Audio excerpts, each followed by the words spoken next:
ನಮಸ್ಕಾರ ವೀಕ್ಷಕರೇ, ಕಳೆದ ಏಪ್ರಿಲ್ನಲ್ಲಿ ಯಾವ ಮಸೂದೆಯನ್ನ ವಿರೋಧ ಪಕ್ಷಗಳೆಲ್ಲ ಒಟ್ಟಾಗಿ ಸೇರಿ ಲೋಕಸಭೆಯಲ್ಲಿ ಸೋಲಿಸಿದ್ವೋ ಇವತ್ತು ಅದೇ ಮಸೂದೆಯನ್ನ ಸರ್ಕಾರ ಪಾರ್ಲಿಮೆಂಟ್ ಮುಂದೆ ತಂದರೆ ಅದು ಆರಾಮವಾಗಿ ಪಾಸ್ ಆಗಿಬಿಡುತ್ತೆ. ಹೌದು, ಕೇವಲ 2 ವಾರಗಳಲ್ಲಿ ಭಾರತದ ರಾಜಕೀಯ ಉಲ್ಟಪಲ್ಟಾಗಿದೆ. ಪಶ್ಚಿಮ ಬಂಗಾಳದಲ್ಲಿ ಮಮತಾ ಬ್ಯಾನರ್ಜಿಯವರ ಪಕ್ಷ ಸೀಳಾಗಿದೆ. ಮಹಾರಾಷ್ಟ್ರದಲ್ಲಿ ಉದ್ಧವ್ ಬಣಕ್ಕೆ ನಡುಕ ಶುರುವಾಗಿದೆ. ತಮಿಳುನಾಡಿನಲ್ಲೂ ಲೆಕ್ಕಾಚಾರಗಳು ಬದಲಾಗಿವೆ. ಮೋದಿ ಮತ್ತು ಅಮಿತ್ ಶಾ ಜೋಡಿ ಹೆಣೆದ ಈ ಮಾಸ್ಟರ್ ಪ್ಲಾನ್ಗೆ ಇಡೀ ಇಂಡಿಯಾ ಒಕ್ಕೂಟ ತತ್ತರಿಸಿ ಹೋಗಿದೆ. ಎಸ್ ವೀಕ್ಷಕರೇ, ಭಾರತದ ರಾಜಕೀಯದಲ್ಲಿ ಕಳೆದ 2 ವಾರಗಳಲ್ಲಿ ಯಾರೂ ಊಹಿಸದಂತಹ ದೊಡ್ಡ ಹೈಡ್ರಾಮಾ ನಡೆದಿದೆ. 1 ತಿಂಗಳ ಹಿಂದೆ ಯಾರು ಕೂಡ ಅಂದುಕೊಳ್ಳದ ಬದಲಾವಣೆಗಳು ಈಗ ದಿಢೀರಂತ ನಮ್ಮ ಕಣ್ಣ ಮುಂದೆ ನಡೀತಿದ್ದಾವೆ. ನೆನಪಿರಲಿ, ಕಳೆದ ಏಪ್ರಿಲ್ನಲ್ಲಿ ಮಹಿಳಾ ಮೀಸಲಾತಿ ಪ್ಯಾಕೇಜಿನ ಭಾಗವಾಗಿದ್ದ ಡಿಲಿಮಿಟೇಷನ್ ಅಂದರೆ ಕ್ಷೇತ್ರ ಮರು ವಿಂಗಡಣೆಗೆ ಸಂಬಂಧಿಸಿದ ಸಂವಿಧಾನ ತಿದ್ದುಪಡಿ ಬಿಲ್ ಅನ್ನು ಲೋಕಸಭೆಯಲ್ಲಿ ವಿರೋಧ ಪಕ್ಷಗಳು ಒಟ್ಟಾಗಿ ಸೇರಿ ತಡೆದು ನಿಲ್ಲಿಸಿದ್ವು. ಬರೋಬ್ಬರಿ 54 ವೋಟುಗಳ ಅಂತರದಿಂದ ಆ ಬಿಲ್ ಸೋತು ಹೋಗಿತ್ತು. ಆದರೆ ಈಗ ಪರಿಸ್ಥಿತಿ ಫುಲ್ ಉಲ್ಟಾ ಆಗಿದೆ. ಒಂದು ವೇಳೆ ಅದೇ ಬಿಲ್ ಅನ್ನು ಸರ್ಕಾರ ಈಗ ಮತ್ತೆ ಪಾರ್ಲಿಮೆಂಟ್ ಮುಂದೆ ತಂದರೆ ಅದು ಆರಾಮವಾಗಿ ಪಾಸ್ ಆಗಿ ಹೋಗುತ್ತೆ. ಅಂತಹದೊಂದು ಪರಿಸ್ಥಿತಿ ಈಗ ಸೃಷ್ಟಿಯಾಗಿದೆ. ಕೇವಲ 2 ವಾರಗಳಲ್ಲಿ ಇಡೀ ಭಾರತದ ರಾಜಕೀಯ ಪರಿಸ್ಥಿತಿ ಬದಲಾಗಿದ್ದು, ಮೋದಿ ಮತ್ತು ಅಮಿತ್ ಶಾ ಜೋಡಿಯ ಆಟಕ್ಕೆ ಇಂಡಿಯಾ ಒಕ್ಕೂಟ ಫುಲ್ ತತ್ತರಿಸಿ ಹೋಗಿದೆ. ಹಾಗಾದರೆ ಪಾರ್ಲಿಮೆಂಟ್ನಲ್ಲಿ ಇಂತಹದೊಂದು ಮ್ಯಾಜಿಕ್ ನಂಬರ್ ಎನ್ಡಿಎ ಸರ್ಕಾರಕ್ಕೆ ಹೇಗೆ ಸಿಕ್ತು? ಬಂಗಾಳದಲ್ಲಿ ನಡೆದ ಆ ರಾಜಕೀಯ ಭೂಕಂಪವೇನು? ಮಹಾರಾಷ್ಟ್ರ ಮತ್ತು ತಮಿಳುನಾಡಿನಲ್ಲಿ ನಡೀತಿರುವ ಹೊಸ ಆಟಗಳೇನು? ಇವತ್ತಿನ ವಿಡಿಯೋದಲ್ಲಿ ಇವೆಲ್ಲವನ್ನ ತುಂಬಾ ಸಿಂಪಲ್ ಆಗಿ ಮತ್ತು ಇಂಟ್ರೆಸ್ಟಿಂಗ್ ಆಗಿ ಡೀಟೇಲ್ ಆಗಿ ನೋಡೋಣ ಬನ್ನಿ. 2 ವಾರದಲ್ಲಿ ವಿಪಕ್ಷಗಳ ಗೇಮ್ ಓವರ್. ಮೋದಿ ಶಾ ಪ್ಲಾನ್ಗೆ ತತ್ತರಿಸಿದ INDA ಒಕ್ಕೂಟ. ಎಸ್ ವೀಕ್ಷಕರೇ, ಮೋದಿ ಹಾಗೂ ಅಮಿತ್ ಶಾ ಜೋಡಿ ಹೆಣೆದಿರುವ ಬಲೆಗೆ ಭಾರತದ ರಾಜಕೀಯ ವ್ಯವಸ್ಥೆಯಲ್ಲಿ ಬಿಗ್ ಬದಲಾವಣೆಗಳು ಆಗ್ತಾ ಇವೆ. 54 ಮತಗಳಿಂದ ಮಹಿಳಾ ಮೀಸಲಾತಿ ಹಾಗೂ ಕ್ಷೇತ್ರ ಮರು ವಿಂಗಡಣೆ ಮಸೂದೆಗಳು ಫೇಲ್ ಆದ ಬೆನ್ನಲ್ಲೇ ಭಾರಿ ಪೊಲಿಟಿಕಲ್ ಡೆವಲಪ್ಮೆಂಟ್ ಆಗ್ತಾ ಇದೆ. ಅವತ್ತು ಸೋತಿದ್ದ ಮಸೂದೆಗಳನ್ನು ಶತಾಯಗತಾಯ ಪಾಸ್ ಮಾಡಿಕೊಳ್ಳಲೇಬೇಕು ಎಂದು ನಿರ್ಧರಿಸಿರುವ ಮೋದಿ ಅಮಿತ್ ಶಾ ಜೋಡಿ ಮಸ್ತ್ ಪ್ಲಾನ್ ಮಾಡಿದೆ. ಈ ಪ್ಲಾನ್ ಆಲ್ಮೋಸ್ಟ್ ಸಕ್ಸಸ್ ಆಗಿದ್ದು, ಈಗ ಏನಾದರೂ ಈ ಮಹಿಳಾ ಮೀಸಲಾತಿ ಮಸೂದೆ ಮತ್ತು ಕ್ಷೇತ್ರ ಮರು ವಿಂಗಡಣೆ ಮಸೂದೆ ಮಂಡನೆಯಾದರೆ ಸಿಂಪಲ್ ಆಗಿ ಪಾಸ್ ಆಗುವ ನಿರೀಕ್ಷೆ ಇದೆ. ಅಷ್ಟರ ಮಟ್ಟಿಗೆ ಬಿಗ್ ಮ್ಯಾಜಿಕ್ ನಂಬರ್ಗೆ NDA ಹತ್ರ ಬಂದು ನಿಂತಿದೆ. ಪಶ್ಚಿಮ ಬಂಗಾಳದಿಂದ ಶುರುವಾದ ಈ ಪ್ಲಾನ್ ಈಗ ಮಹಾರಾಷ್ಟ್ರಕ್ಕೂ ಕಾಲಿಟ್ಟಿದ್ದು, ತಮಿಳುನಾಡಿನಲ್ಲೂ ಒಂದಿಷ್ಟು ಡೆವಲಪ್ಮೆಂಟ್ಗಳು ಆಗ್ತಾ ಇದೆ. ಮುಂದೆ ಯಾವ ರಾಜ್ಯದಲ್ಲಿ ಏನಾಗುತ್ತೋ ಎಂಬುದನ್ನು ದೇಶ ಕುತೂಹಲದಿಂದ ನೋಡ್ತಾ ಇದೆ. ಬನ್ನಿ, ಏನೆಲ್ಲ ಆಗ್ತದೆ ಎಂಬುದನ್ನು ನೋಡ್ತಾ ಹೋಗೋಣ. ಸ್ಟೆಪ್ ಬೈ ಸ್ಟೆಪ್ ಇಲ್ಲಿದೆ. ಬಂಗಾಳದಿಂದ ಮೋದಿ ಶಾ ಆಪರೇಷನ್ ಶುರು. ದೀದಿಗೆ ಶಾಕ್, TMCಯಿಂದ 20 MPಗಳು ಔಟ್. ವೀಕ್ಷಕರೇ, ಮೊದಲನೇದಾಗಿ ಈ ಆಪರೇಷನ್ ಶುರುವಾಗಿದ್ದು ಪಶ್ಚಿಮ ಬಂಗಾಳದಿಂದ. ಈಗ ನಾವು ಪಶ್ಚಿಮ ಬಂಗಾಳದಲ್ಲಿ ನಡೆದ ಆ ದೊಡ್ಡ ರಾಜಕೀಯ ಬದಲಾವಣೆಯನ್ನು ಅರ್ಥ ಮಾಡಿಕೊಳ್ಳೋಣ. ಮೇ 4ರಂದು ಮಮತಾ ಬ್ಯಾನರ್ಜಿರವರ ತೃಣಮೂಲ ಕಾಂಗ್ರೆಸ್ ಅಂದರೆ TMC ಭಾರೀ ಸೋಲನ್ನು ಅನುಭವಿಸಿತು. ಈ ಸೋಲಿನ ಬೆನ್ನಲ್ಲೇ ಆ ಪಕ್ಷ ಈಗ ಎಲ್ಲ ಹಂತದಲ್ಲೂ ಕೊಚ್ಚಿ ಹೋಗಿದೆ. ಮೊದಲು ರಾಜ್ಯ ಅಸೆಂಬ್ಲಿಯಲ್ಲಿ TMC ಶಾಸಕರು ಸೀಳಾದರು. ಆದರೆ ಇದರ ನಿಜವಾದ ಎಫೆಕ್ಟ್ ಈಗ ಪಾರ್ಲಿಮೆಂಟ್ನಲ್ಲಿ ಕಾಣಿಸ್ತಾ ಇದೆ. TMC ಪಕ್ಷಕ್ಕೆ ಲೋಕಸಭೆಯಲ್ಲಿ ಒಟ್ಟು 28 MPಗಳಿದ್ರು. ಆದರೆ ಇವರಲ್ಲಿ ಬರೋಬ್ಬರಿ 20 MPಗಳು ಈಗ ಪಕ್ಷದಿಂದ ಹೊರಬಂದು ತಮ್ಮದೇ ಒಂದು ಗ್ರೂಪ್ ಮಾಡಿಕೊಂಡಿದ್ದಾರೆ. ಅಷ್ಟೇ ಅಲ್ಲ, ಇವರು nationalist citizens party of India ಅಂದರೆ NCPI ಎನ್ನುವ ಒಂದು ಸಣ್ಣ ಪಕ್ಷದ ಜೊತೆ ವಿಲೀನರಾಗಿದ್ದಾರೆ. ಅಂದಹಾಗೆ ಈ NCPI ಪಕ್ಷ ಬೆಂಗಾಲ್ನಲ್ಲಿ ರಿಜಿಸ್ಟರ್ ಆಗಿದ್ದರೂ ಮೊದಲು ತ್ರಿಪುರದಲ್ಲಿ ಸ್ಪರ್ಧಿಸಿ ಹೀನಾಯವಾಗಿ ಸೋತಿತ್ತು. ಆದರೆ ಈಗ ಈ 20 ಜನ TMC ಬಂಡಾಯ MPಗಳು ಸೇರಿಕೊಂಡ ತಕ್ಷಣ ಆ ಪಕ್ಷ ನೇರವಾಗಿ ಪಾರ್ಲಿಮೆಂಟ್ ತಲುಪಿದೆ. ಈಗ ಈ MPಗಳು ಈಗ NDA ಮೈತ್ರಿಕೂಟಕ್ಕೆ ಸಪೋರ್ಟ್ ಮಾಡ್ತಿದ್ದಾರೆ. ಮಹಾರಾಷ್ಟ್ರದಲ್ಲೂ ಆಪರೇಷನ್ ಟೈಗರ್ ಶುರು. ಶಿಂದೆ ಬಣ ಸೇರಲಿದ್ದಾರಾ ಶಿವಸೇನೆಯ MPಗಳು? ದಿ ಬೆಂಗಾಲ್ ಸ್ಟೋರಿ ನೋಡಿದ ನೀವು ಈಗ ದಿ ಮಹಾರಾಷ್ಟ್ರ ಸ್ಟೋರಿ ಕಡೆ ಬನ್ನಿ. ಇತ್ತ ಮಹಾರಾಷ್ಟ್ರದಲ್ಲೂ ಉದ್ಧವ್ ಠಾಕ್ರೆರವರ ಶಿವಸೇನಾ UBT ಪಕ್ಷಕ್ಕೆ ದೊಡ್ಡ ಆಪತ್ತು ಕಾದಿದೆ. ಉದ್ಧವ್ ಠಾಕ್ರೆರವರ ಒಟ್ಟು 9 MPಗಳಲ್ಲಿ ಕನಿಷ್ಠ 6 MPಗಳು ಈಗ ಬಂಡಾಯ ಎದ್ದು ಹೊರ ಹೋಗೋಕ್ಕೆ ರೆಡಿಯಾಗಿದ್ದಾರೆ ಅನ್ನೋ ರಿಪೋರ್ಟ್ ಕೂಡ ಬರ್ತಾ ಇದೆ. ಇವರೆಲ್ಲರೂ ಏಕನಾಥ್ ಶಿಂದೆರವರ ಶಿವಸೇನಾ ಬಣವನ್ನು ಸೇರಿಕೊಳ್ಳಲಿದ್ದಾರೆ ಎನ್ನಲಾಗ್ತಿದೆ. ಜೂನ್ 14ರಂದು ದಿಢೀರಂತ ಉದ್ಧವ್ ಠಾಕ್ರೆರವರು ತಮ್ಮ ಮುಂಬೈನ ಮಾತೋಶ್ರೀ ನಿವಾಸದಲ್ಲಿ MPಗಳ ತುರ್ತು ಮೀಟಿಂಗ್ ಕರೆದಿದ್ರು. ಇದಕ್ಕೆ ಕಾರಣ ಏಕನಾಥ್ ಶಿಂದೆರವರು ಉದ್ಧವ್ರವರ MPಗಳನ್ನು ಸೆಳೆಯಲು ಆಪರೇಷನ್ ಟೈಗರ್ ಪ್ಲಾನ್ ಮಾಡ್ತಿದ್ದಾರೆ ಅನ್ನೋ ರೂಮರ್ಸ್ ಹರಡಿದ್ದು. ಈ ಮೀಟಿಂಗ್ಗೆ 5 MPಗಳು ಬರಲಿಲ್ಲ ಅಂತ ಮೀಡಿಯಾ ದೊಡ್ಡ ಸುದ್ದಿ ಮಾಡಿತು. ಆದರೆ ಸಂಜಯ್ ರಾವತ್ ರವರು ಆ ಎಂಪಿಗಳು ವರ್ಚುವಲ್ ಆಗಿ ಜಾಯಿನ್ ಆಗಿದ್ರು ಅಂತ ಸಮರ್ಥಿಸಿಕೊಂಡರು. ಆದರೂ ಉದ್ಧವ್ ಠಾಕ್ರೆ ರವರು ಜೂನ್ 22ರಂದು ಮತ್ತೊಂದು ಮೀಟಿಂಗ್ ಕರೆದಿದ್ದು ಎಲ್ಲರೂ ಖುದ್ದಾಗಿ ಬರಬೇಕು ಅಂತ ಕಟ್ಟುನಿಟ್ಟಿನ ಆರ್ಡರ್ ಮಾಡಿದ್ದಾರೆ. ಅಂದರೆ ಉದ್ಧವ್ ಬಣದಲ್ಲೂ ಏನೋ ದೊಡ್ಡದಾಗಿ ನಡೀತಿದೆ ಅನ್ನೋದು ಮಾತ್ರ ಗ್ಯಾರಂಟಿ. ಮೋದಿಗೆ ಲೋಕಸಭೆಯಲ್ಲಿ ಸಿಕ್ತ ಮ್ಯಾಜಿಕ್ ನಂಬರ್, ಲೆಕ್ಕ ತಪ್ಪಿದ ವಿರೋಧ ಪಕ್ಷಗಳ ಲೆಕ್ಕಾಚಾರ. ವೀಕ್ಷಕರೇ, ಇವೆಲ್ಲ ಪಕ್ಷಾಂತರಗಳಿಂದ ಅತಿ ದೊಡ್ಡ ಲಾಭ ಆಗ್ತಿರೋದು ನಮ್ಮ NDA ಮೈತ್ರಿಕೂಟಕ್ಕೆ. ಮುಂದಿನ ಮಾನ್ಸೂನ್ ಸೆಷನ್ ಅಂದರೆ ಮಳೆಗಾಲದ ಅಧಿವೇಶನದ ಶುರುವಾಗುವ ಮೊದಲೇ NDA ಸರ್ಕಾರ ಸಂವಿಧಾನ ತಿದ್ದುಪಡಿ ಮಾಡಲು ಬೇಕಾಗಿರುವ 3/2 ಬಹುಮತ ಅಂದರೆ 2/3 ಮೆಜಾರಿಟಿಯನ್ನು ತಲುಪುವ ಸಾಧ್ಯತೆ ಇದೆ.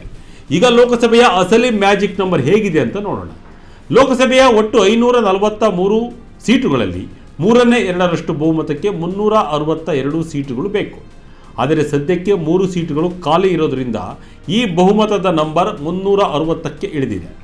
ಪ್ರಸ್ತುತ NDA ಮೈತ್ರಿಕೂಟದ ಹತ್ತಿರ ಈ 20 ಜನ TMC ಬಂಡಾಯ ಎಂಪಿಗಳನ್ನು ಸೇರಿಸಿ ಒಟ್ಟು 318 ಎಂಪಿಗಳಿದ್ದಾರೆ. ಇನ್ನು ವಿರೋಧ ಪಕ್ಷಗಳ ಹತ್ತಿರ 184 ಎಂಪಿಗಳಿದ್ದಾರೆ ಮತ್ತು ಯಾವುದೇ ಮೈತ್ರಿಕೂಟಕ್ಕೆ ಸೇರದೇ ಇರುವ ಸ್ವತಂತ್ರ ಎಂಪಿಗಳು 38 ಜನರಿದ್ದಾರೆ. ಹಾಗಾಗಿ ಸರ್ಕಾರಕ್ಕೆ ಸಂವಿಧಾನ ತಿದ್ದುಪಡಿ ಪಾಸ್ ಮಾಡಲು ಇನ್ನು 42 ಎಂಪಿಗಳ ಸಪೋರ್ಟ್ ಬೇಕು.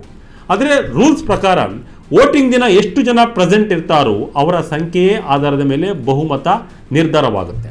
ಉದಾಹರಣೆಗೆ ಏಪ್ರಿಲ್ನಲ್ಲಿ ವೋಟಿಂಗ್ ಆದಾಗ 540ರಲ್ಲಿ 528 ಎಂಪಿಗಳು ಮಾತ್ರ ಬಂದಿದ್ದರು. ಆಗ ಮೆಜಾರಿಟಿ ನಂಬರ್ 352 ಆಗಿತ್ತು. ಆದರೆ ಸರ್ಕಾರದ ಪರವಾಗಿ ಬಿದ್ದಿದ್ದು 298 ವೋಟ್ಗಳು ಮಾತ್ರ. ಹಾಗಾಗಿ ಬಿಲ್ ಸೋತಿತ್ತು.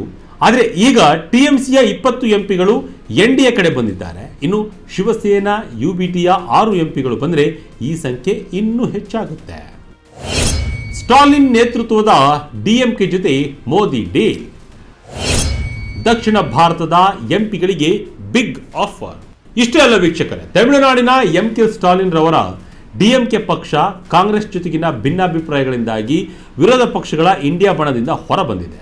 ಹಾಗಾಗಿ ಮೋದಿ ಸರ್ಕಾರ ಈಗ DMK ಪಕ್ಷದ ಬೆಂಬಲ ಪಡೆಯಲು ಭಾರಿ ಕಸರತ್ತು ನಡೆಸ್ತಾ ಇದೆ. DMKಗೆ ಲೋಕಸಭೆಯಲ್ಲಿ 22 ಎಂಪಿಗಳಿದ್ದಾರೆ. ಒಂದು ವೇಳೆ DMK ಏನಾದರೂ ಸರ್ಕಾರಕ್ಕೆ ಸಪೋರ್ಟ್ ಕೊಟ್ಟರೆ NDA ಬಲ 348ಕ್ಕೆ ಏರುತ್ತೆ. ಅಂದರೆ ಕೇವಲ 6 ಸೀಟುಗಳು ಮಾತ್ರ ಶಾರ್ಟ್ ಇರುತ್ತೆ. ಇನ್ನುಳಿದ ಸೀಟುಗಳನ್ನು UPಯ ಸಮಾಜವಾದಿ ಪಾರ್ಟಿಯಿಂದ ಅಥವಾ ಇಂಡಿಯಾ ಮೈತ್ರಿಕೂಟದಲ್ಲಿರುವ ಬೇರೆ ಸಣ್ಣ ಪುಟ್ಟ ಪಕ್ಷಗಳ ಎಂಪಿಗಳನ್ನು ಸೆಳೆದು ಭರ್ತಿ ಮಾಡಬಹುದು ಅಂತ BJP ನಾಯಕರು ಲೆಕ್ಕಾಚಾರ ಹಾಕ್ತಿದ್ದಾರೆ. ಈ ಕಡೆ ರಾಜ್ಯಸಭೆಯಲ್ಲೂ ಸಹ 3/2 ಬಹುಮತಕ್ಕೆ 164 ಎಂಪಿಗಳು ಬೇಕು. ಪ್ರಸ್ತುತ ರಾಜ್ಯಸಭೆಯಲ್ಲಿ 245 ಎಂಪಿಗಳಿದ್ದಾರೆ. ಇದರಲ್ಲಿ NDA ಹತ್ತಿರ 147ರಿಂದ 150 ಎಂಪಿಗಳಿದ್ದಾರೆ. ಇದರ ಜೊತೆ DMKಯ 8 ಎಂಪಿಗಳು ಸಪೋರ್ಟ್ ಕೊಟ್ಟರೆ ಈ ಸಂಖ್ಯೆ 158ಕ್ಕೆ ಮುಟ್ಟುತ್ತೆ. ಆಗ ಕೇವಲ 6 ಸೀಟುಗಳು ಮಾತ್ರ ಬೇಕಾಗುತ್ತವೆ. ಇತ್ತೀಚೆಗಷ್ಟೇ AAPಯ 7 ರಾಜ್ಯಸಭಾ ಎಂಪಿಗಳು BJPಗೆ ಸೇರಿದ್ದಾರೆ. ಇದಲ್ಲದೆ YSRCPಯ 7 ಎಂಪಿಗಳು, BSRನ 3 ಎಂಪಿಗಳು ಮತ್ತು BSPಯ 1 ಎಂಪಿ ಕೂಡ ಸರ್ಕಾರದ ಬಿಲ್ಗಳಿಗೆ ಬೆಂಬಲ ನೀಡಬಹುದು ಎನ್ನಲಾಗ್ತಿದೆ. ಈ ಮೂಲಕ ಸರ್ಕಾರದ ಬಿಲ್ ಮ್ಯಾಜಿಕ್ ನಂಬರ್ ಅನ್ನು ಕ್ಲಿಯರ್ ಆಗಿ ಸಾಧಿಸುತ್ತದೆ ಎಂದು ಹೇಳಲಾಗ್ತಿದೆ. ಕ್ಷೇತ್ರ ಮರು ವಿಂಗಡಣೆ 2027ರ ಸೆನ್ಸಸ್ ಭಯ. ದಕ್ಷಿಣ ರಾಜ್ಯಗಳ ಆತಂಕಕ್ಕೆ ಸಿಗುತ್ತಾ ಪರಿಹಾರ? ವೀಕ್ಷಕರೇ, ಅಷ್ಟಕ್ಕೂ DMK ಪಕ್ಷ BJPಗೆ ಯಾಕೆ ಸಪೋರ್ಟ್ ಮಾಡಬಹುದು ಗೊತ್ತಾ? ಈ ಹಿಂದೆ ದೊಡ್ಡ ಲೆಕ್ಕಾಚಾರವಿದೆ. ಏಪ್ರಿಲ್ನಲ್ಲಿ DMK ಈ ಕ್ಷೇತ್ರ ಮರು ವಿಂಗಡಣೆ ಬಿಲ್ ಅನ್ನು ಬಲವಾಗಿ ವಿರೋಧ ಮಾಡಿತ್ತು. ಯಾಕೆಂದರೆ ಇದರಿಂದ ಲೋಕಸಭೆ ಸೀಟುಗಳ ಸಂಖ್ಯೆ 545ರಿಂದ 850ಕ್ಕೆ ಏರಿಕೆಯಾಗಲಿದ್ದು ಉತ್ತರ ಭಾರತದ ರಾಜ್ಯಗಳಿಗೆ ಜಾಸ್ತಿ ಸೀಟುಗಳು ಸಿಕ್ಕಿ ದಕ್ಷಿಣ ಭಾರತದ ತಮಿಳುನಾಡು, ಕೇರಳದಂತಹ ರಾಜ್ಯಗಳ ಪ್ರಾಮುಖ್ಯತೆ ಕಡಿಮೆಯಾಗುತ್ತೆ ಅನ್ನೋ ಭಯವಿತ್ತು. ಆದರೆ ಈಗ ಸರ್ಕಾರ ಒಂದು ಹೊಸ ಆಫರ್ ನೀಡಲು ಮುಂದಾಗಿದೆ. ಅದೇನಪ್ಪ ಅಂದರೆ ಕ್ಷೇತ್ರ ಮರು ವಿಂಗಡಣೆಗೆ 1971ರ ಸೆನ್ಸಸ್ ಅಂದರೆ ಜನಗಣತಿಯ ಡೇಟಾವನ್ನು ಬಳಸಿಕೊಳ್ಳುವುದು. ಸ್ಟಾಲಿನ್ ಕೂಡ ಇದೇ ಬೇಡಿಕೆಯನ್ನು ಇಟ್ಟಿದ್ದರು. ಒಂದು ವೇಳೆ ಸ್ಟಾಲಿನ್ ರವರು ಸರ್ಕಾರದ ಪ್ರಪೋಸಲ್ಗೆ ಒಪ್ಪಿದರೆ ಅವರು ನೇರವಾಗಿ ಸಪೋರ್ಟ್ ಮಾಡಬಹುದು ಅಥವಾ ವೋಟಿಂಗ್ ದಿನ ಸಭೆಯಿಂದ ಹೊರನಡೆದು ಅಂದರೆ ಅಬ್ಸ್ಟೇನ್ ಆಗಿ ಸರ್ಕಾರಕ್ಕೆ ಪರೋಕ್ಷವಾಗಿ ಸಹಾಯವನ್ನು ಕೂಡ ಮಾಡಬಹುದು. ಯಾಕೆಂದರೆ DMK 22 ಎಂಪಿಗಳು ವೋಟಿಂಗ್ನಲ್ಲಿ ಭಾಗವಹಿಸದಿದ್ದರೆ ಆಗ ಲೋಕಸಭೆಯ ಒಟ್ಟು ವೋಟಿಂಗ್ ಸಂಖ್ಯೆ ಕಡಿಮೆಯಾಗಿ ಬಹುಮತದ ಮ್ಯಾಜಿಕ್ ನಂಬರ್ 360ರಿಂದ ನೇರವಾಗಿ 345ಕ್ಕೆ ಇಳಿಯುತ್ತದೆ. ಆಗ ಸರ್ಕಾರಕ್ಕೆ ಬಿಲ್ ಪಾಸ್ ಮಾಡೋದು ಇನ್ನೂ ಸುಲಭವಾಗುತ್ತೆ. ಒಂದು ವೇಳೆ DMK ಒಪ್ಪದಿದ್ರೆ 2022ರ ಸೆನ್ಸಸ್ ಮುಗಿದ ತಕ್ಷಣ 1976ರಿಂದ ಜಾರಿಯಲ್ಲಿದ್ದ ಡಿಲಿಮಿಟೇಷನ್ ಮೇಲಿನ ನಿಷೇಧ ತನ್ನಷ್ಟಕ್ಕೆ ತಾನೇ ರದ್ದಾಗುತ್ತೆ. ಆಗ ಹೊಸ ಜನಸಂಖ್ಯೆಯ ಆಧಾರದ ಮೇಲೆ ಡಿಲಿಮಿಟೇಷನ್ ನಡೆದರೆ ತಮಿಳುನಾಡು ಮತ್ತು ದಕ್ಷಿಣದ ರಾಜ್ಯಗಳಿಗೆ ಇನ್ನು ದೊಡ್ಡ ನಷ್ಟವಾಗುತ್ತದೆ. ಹಾಗಾಗಿ ಈ ರಿಸ್ಕ್ ತೆಗೆದುಕೊಳ್ಳೋಕೆ ಸ್ಟಾಲಿನ್ ಕೂಡ ರೆಡಿ ಇಲ್ಲ ಎನ್ನಲಾಗಿದೆ. ಇದೇ ವಾದದ ಮೂಲಕ DMKಯನ್ನು ತಮ್ಮತ್ರ ಸೆಳೆಯಲು ಮೋದಿ ಹಾಗೂ ಅಮಿತ್ ಶಾ ಜೋಡಿ ಮುಂದಾಗಿದ್ದಾರೆ. ಈ ಪ್ಲಾನ್ ವರ್ಕೌಟ್ ಆಗುವ ರೀತಿ ಕಾಣ್ತಾ ಇದ್ದು ಈಗಾಗಲೇ DMKಯನ್ನು ಸೆಳೆಯಲು ಬೇಕಾದ ಸಿದ್ಧತೆಗಳನ್ನು ಕೇಂದ್ರ ಸರ್ಕಾರ ಮಾಡಿದೆ. ಒಂದು ದೇಶ ಒಂದು ಚುನಾವಣೆ ಬಿಲ್ ಕೂಡ ರೆಡಿ. 2 ತಿಂಗಳಲ್ಲಿ ಮಾತು ಈಡೇರಿಸುವತ್ತ ಮೋದಿ. ಕಳೆದ ಏಪ್ರಿಲ್ 18ರಂದು ತಮ್ಮ ಬಿಲ್ ಸೋತಾಗ ಪ್ರಧಾನಮಂತ್ರಿ ನರೇಂದ್ರ ಮೋದಿ ಅವರು ಮಹಿಳಾ ಮೀಸಲಾತಿ ಹಾದಿಯಲ್ಲಿರುವ ಪ್ರತಿಯೊಂದು ಅಡೆತಡೆಯನ್ನ ನಾವು ನಿವಾರಿಸುತ್ತೇವೆ ಅಂತ ದೇಶಕ್ಕೆ ಮಾತು ಕೊಟ್ಟಿದ್ರು. ಈಗ ನೋಡಿದರೆ ಕೇವಲ 2 ತಿಂಗಳಲ್ಲಿ TMC ಒಡೆದು ಹೋಗಿದೆ. AAPಯ ಎಂಪಿಗಳು ಪಕ್ಷ ಬಿಟ್ಟಿದ್ದಾರೆ. DMK ಇಂಡಿಯಾ ಮೈತ್ರಿಕೂಟದಿಂದ ಆಚೆ ಬಂದಿದೆ. ಇದೆಲ್ಲವನ್ನು ನೋಡಿದರೆ ಮುಂಬರುವ ಮಳೆಗಾಲದ ಅಧಿವೇಶನದಲ್ಲಿ ಮಹಿಳಾ ಮೀಸಲಾತಿ ಮತ್ತು ಕ್ಷೇತ್ರ ಮರುವಿಂಗಡಣೆ ಬಿಲ್ ಮತ್ತೆ ಜಾರಿಗೆ ಬರೋದು ಗ್ಯಾರಂಟಿ ಅಂತ ಕಾಣಿಸ್ತಾ ಇದೆ. ಇಷ್ಟೇ ಅಲ್ಲ, ಇದರ ಬೆನ್ನಲ್ಲೇ ಒನ್ ನೇಷನ್ ಒನ್ ಎಲೆಕ್ಷನ್ ಅಂದರೆ ಒಂದೇ ದೇಶ ಒಂದೇ ಚುನಾವಣೆ ಬಿಲ್ ಕೂಡ ಬರಬಹುದು ಅನ್ನೋ ಚರ್ಚೆಗಳು ಕೂಡ ಶುರುವಾಗಿವೆ. ಈಗಾಗಲೇ ಒಂದು ದೇಶ ಒಂದು ಚುನಾವಣೆಯನ್ನು 2 ಹಂತದಲ್ಲಿ ತರಲು ಪ್ಲಾನ್ ನಡೀತಾ ಇದೆ. ಈ ಬಗ್ಗೆ ಈಗಾಗಲೇ ನಾವು ವಿಡಿಯೋವನ್ನು ಕೂಡ ಮಾಡಿದ್ದೇವೆ. ಈ ಮೂಲಕ ಒಂದಿಷ್ಟು ಬದಲಾವಣೆಗಳು ಮುಂದಿನ ಕೆಲವೇ ವರ್ಷಗಳಲ್ಲಿ ಆಗಲಿವೆ ಎಂಬುದಂತೂ ಪಕ್ಕಾ. ಒಟ್ಟಿನಲ್ಲಿ ಮೋದಿ ಹಾಗೂ ಅಮಿತ್ ಶಾ ಜೋಡಿಯ ಪ್ಲಾನ್ ಫುಲ್ ಹೀಟ್ ಆಗುವ ರೀತಿ ಕಾಣ್ತಾ ಇದೆ. ಎಲ್ಲ ವಿಪಕ್ಷಗಳು ಒಂದಾಗಿ ಸೋಲಿಸಿದ್ದ ಮಸೂದೆಗಳು ಮತ್ತೆ ಪಾಸ್ ಆಗುವತ್ತ ಬಂದು ನಿಂತಿವೆ. ವಿಪಕ್ಷಗಳು ಒಡೆದು ಚೂರು ಚೂರಾಗಿದ್ದು ಒಂದೊಂದೇ ರಾಜ್ಯದಲ್ಲಿ ಬಂಡಾಯ ಸ್ಫೋಟಗೊಳ್ತಾ ಇದೆ. ಇದು NDA ರೆಕ್ಕೆಗಳಿಗೆ ದೊಡ್ಡ ಬಲವನ್ನು ನೀಡುವುದು ಪಕ್ಕ. ಮುಂದೆ ಏನಾಗುತ್ತದೆ ಎಂಬುದನ್ನು ಕಾದು ನೋಡಬೇಕಿದೆ. ಹಾಗಾದರೆ ವೀಕ್ಷಕರೇ, ದೇಶದ ರಾಜಕೀಯದಲ್ಲಿ ನಡೀತಿರುವ ಈ ಹೈಡ್ರಾಮಾ ಬಗ್ಗೆ ನೀವೇನು ಹೇಳ್ತೀರಿ? ಹೊಸ ಬದಲಾವಣೆಗಳು ದೇಶಕ್ಕೆ ಒಳ್ಳೆಯದ? ನಿಮ್ಮ ಅನಿಸಿಕೆಗಳನ್ನು ಕಮೆಂಟ್ ಮೂಲಕ ತಿಳಿಸಿ. ಇದಾಗಿತ್ತು ಈ ಕ್ಷಣದ ಇಂಟ್ರೆಸ್ಟಿಂಗ್ ಸ್ಟೋರಿ.